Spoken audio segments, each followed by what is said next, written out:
विजापूर गुहागर महामार्गावर धावडवाडी ते चोरूची दरम्यान कार पलटी होऊन झालेल्या भीषण अपघातामध्ये कृषी सहाय्यक ठार झाले. संभाजी सदाशिव चव्हाण वय वर्ष 52 राहणार सिद्धेवाडी तालुका मिरज असे ठार झालेल्या व्यक्तीचे नाव आहे. जत येथे इलेक्शन ड्युटीसाठी व प्रशिक्षणासाठी ते आले असता परत जात असताना सदरचा अपघात घडला आहे. संभाजी चव्हाण हे कसबे डिग्रज येथील शासकीय बीज गुणन केंद्रामध्ये कृषी सहाय्यक म्हणून कार्यरत होते. त्यांची जत येथे इलेक्शन ड्युटी होते. आज शनिवारी प्रशिक्षणासाठी ते आले होते.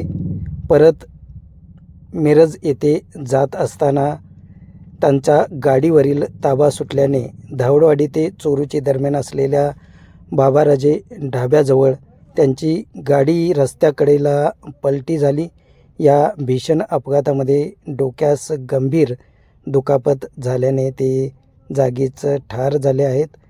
मिरज तालुक्यातील प्रशासकीय, सामाजिक तसेच राजकीय क्षेत्रातील ते एक दिग्गज व्यक्तिमत्व होते.